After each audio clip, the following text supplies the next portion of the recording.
Ok, on est parti.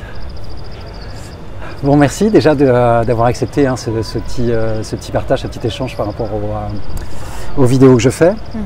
Alors, bon, déjà c'était une rencontre particulière parce qu'effectivement c'est des choses qui arrivent, comme on se l'est dit, on l'a déjà partagé, je l'ai partagé avec d'autres gens, de dire ces rencontres foudroyantes, parce qu'il y a quelque chose de foudroyant, c'est-à-dire foudroyant dans le sens où c'est vraiment basé sur... c'est profond quoi, il y a vraiment, c'est une rencontre sur un plan spirituel et pas sur un autre plan. Et donc il y a quelque chose de vraiment très intense, très profond. Et ce qui était très intéressant avec toi, c'est que dans la rencontre qu'on a pu avoir, à un moment donné, tu as posé des questions et donc on est allé de plus en plus profond grâce à ça. Alors déjà, pour que les gens qui vont regarder cette vidéo puissent un peu situer les choses, ton prénom c'est Fanchon.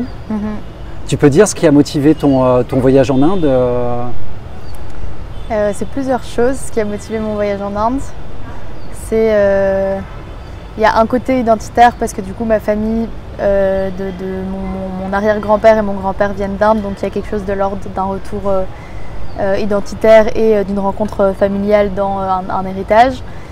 Il y a quelque chose de l'ordre aussi d'une confrontation seule en tant que voyageuse et en tant que femme et en tant que personne qui veut pouvoir aller se rencontrer dans d'autres manières et dans d'autres formes, plus brutalement ou plus purement qu'en restant dans quelque chose de très facile ou pas facile, mais de l'ordre du confort. Je voulais trouver une forme d'inconfort aussi dans le voyage et de plus grande présence, puisque je crois que c'est ce qu'apporte le voyage, puisqu'on est obligé d'être à l'affût et qu'on n'a pas forcément de point de repère. Et en même temps, il y a une grande recherche spirituelle aussi, parce que je sens que j'ai une foi, mais j'ai envie de la sentir encore plus et de me dévouer intégralement à celle-ci tout en gardant d'autres parts, mais en étant absolument dans une unité avec mes croyances qui ne sont pas encore vraiment affinées. Ouais. Est-ce que c'est avec tes croyances ou c'est plutôt avec l'existence? C'est plus avec l'existence, avec avec la vibration de l'existence. Parfois je peux la sentir, parfois je peux la déceler, parfois c'est très fort et il y a une grande puissance qui peut m'habiter, et puis parfois j'en suis très très éloignée, et donc il y a un rapport aussi constant à une forme de morbidité et parfois une grande forme de vitalité, et du coup j'aimerais pouvoir l'équilibrer ou bien me trouver seulement dans une forme de vitalité plutôt que dans une forme de morbidité et de peu de vitalité, et du coup de choses très couché, quoi. Je voudrais pouvoir être debout. Ouais, je vois très bien ce que tu veux dire. C'est-à-dire, on avait déjà échangé par rapport à ça. C'est-à-dire, il y a vraiment ce principe d'ouverture, ce principe ascendant, ou ce principe descendant qui est plutôt un principe de fermeture. Qui est plutôt pesant, quoi. Voilà. Et on est tous pris dans ce prisme de cette forme de dualité. Et finalement, le voyage spirituel, c'est vraiment cette recherche d'harmonie avec l'existence. Est-ce que juste par rapport à ce que tu dis, parce que tu m'en as parlé que très brièvement, mais c'était super intéressant, parce que la dernière vidéo, finalement, je l'ai finie sous l'aspect de la souffrance, la fin de la souffrance. Et tu peux dire brièvement, c'est pas l'histoire de raconter ta vie, mais juste la manière dont... Quelle forme elle a prise de la souffrance pour toi? Parce que tu m'as dit que tu l'as rencontrée très jeune, en fait. Quelle forme elle a prise?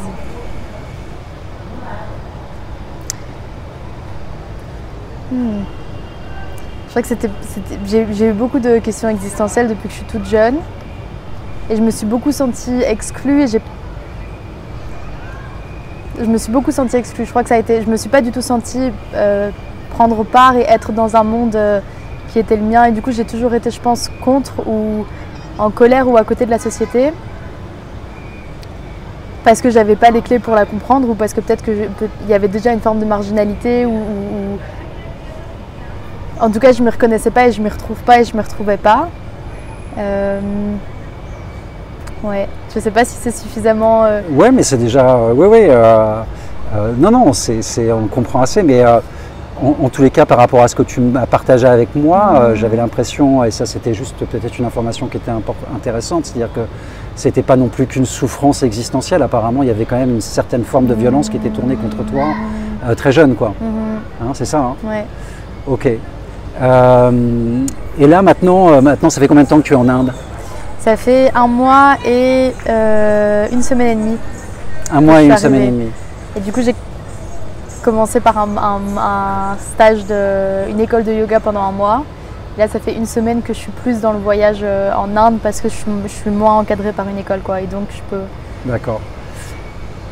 Est-ce que tu peux dire ce que ça t'a apporté déjà sur ce 1 mois et demi de séjour, sachant que tu es plutôt parti pour 1 an de voyage, mais pas qu'en Inde. Donc déjà par rapport à tes attentes, est-ce que finalement, qu'est-ce que tu as trouvé donc bien sûr, il y a encore beaucoup de choses à trouver, mais déjà là. Ce que je trouve déjà, c'est déjà la question de la force, c'est-à-dire que j'ai beaucoup plus de fermeté, même si elle n'est pas totalement, si elle n'est pas du tout totalement acquise. C'est des petits pans que j'ai déjà pu un peu récupérer et prendre pour moi. Mais il y a plus de force et de fermeté par rapport à ce que je veux et ce que je veux pas, et du coup il y a déjà plus de limites qui sont posées. Ça, c'est l'Inde qui t'apporte ça, c'est-à-dire qu'en Inde, tu as trouvé cette ligne en toi, quoi. Que je cherchais déjà auparavant, mais je crois qu'ici c'est parce qu'il y a peut-être aussi, il y a énormément de paradoxes, je pense, en Inde, et du coup il y a des choses très belles et il y a des choses très difficiles, et notamment quand on est une femme blanche et européenne, c'est beaucoup lié à la question des hommes, par exemple, indiens, où du coup il y a des interprétations culturelles qui ne dénotent pas d'une forme de bonté ou de mauvaiseté, mais simplement c'est vraiment des grilles de lecture différentes, et ce qui fait que j'ai beaucoup plus besoin d'être ferme et d'être pas brute, mais d'être décidée par rapport à ce que je veux bien et ce que je veux pas. Et du coup, ça me permet de fermer des portes et d'en ouvrir d'autres, mais sans être dans quelque chose de l'ordre du refus total ou de la fuite ou de l'exclusion, mais simplement de pouvoir être plus dans un sens et pas dans un autre, quoi. Et donc de ne pas forcément courir après tout, ce que je peux faire par exemple en Occident. De ne pas te laisser complètement prendre par les énergies tournoyantes et d'être... de trouver plus un centre, quoi. En tout cas, et la capacité de dire non aussi, quoi. C'est-à-dire apprendre à dire non. Apprendre à te situer, à te positionner. Ce qui est très difficile, je trouve, en tout cas pour moi, parce que je crois que c'est un de mes plus grands désirs de pouvoir vraiment dire non et d'être fâchée parfois aussi, ou de pouvoir vraiment me positionner sur un angle et de pas en sortir. Parce que je crois que c'est une des grandes quêtes identitaires, c'est-à-dire que quand on peut dire non et quand on peut être fâché, ça signifie qu'on sait ce qu'on veut et qu'on sait ce qu'on veut pas, et donc on a déjà des formes de frontières, quoi, autour de nous, je pense. Du coup, il y a de ça. Il y a eu beaucoup de rencontres spirituelles. Beaucoup, c'est-à-dire peut-être 2 ou 3, ce qui est un peu, mais ce qui est beaucoup au niveau de la quantité plus que de la qualité. Et du coup, ce qui est intéressant, c'est que les personnes que j'ai rencontrées de manière très spirituelle, c'est vraiment des chemins différents qui sont arpentés et arborés. Je crois que c'est une recherche dans le fond qui est la même, mais dans les formes qui ne sont pas du tout similaires. Et du coup, ça me donne beaucoup à penser, ça me donne beaucoup à manger aussi pour moi-même, savoir où est-ce que je me situe, puisque c'est quand même une de mes grandes recherches et que je ne sais pas encore exactement ce que je ressens, ou je sais en quoi j'ai foi, mais je ne sais pas de quelle forme, je ne sais pas comment m'y dévouer. Et du coup, ça me permet de voir aussi quelles sont les pratiques de chacun et du coup de pouvoir plus les ressentir. D'accord, on part du général, si on arrive plus au particulier, c'est-à-dire dans la rencontre qu'on a pu avoir par exemple, est-ce que tu peux dire quelques mots là-dessus?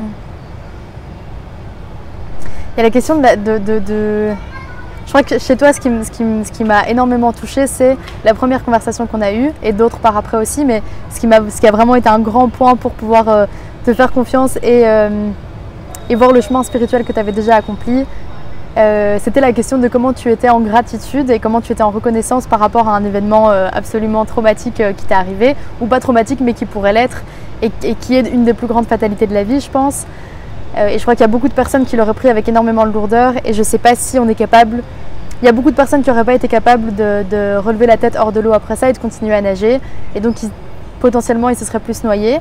Ce qui n'est ni bien ni mal, je crois que c'est une manière de le vivre, mais ce qui fait qu'il y a beaucoup de tristesse et que du coup ça ne permet pas de pouvoir continuer à respirer par après, parce qu'il y a une forme d'étouffement.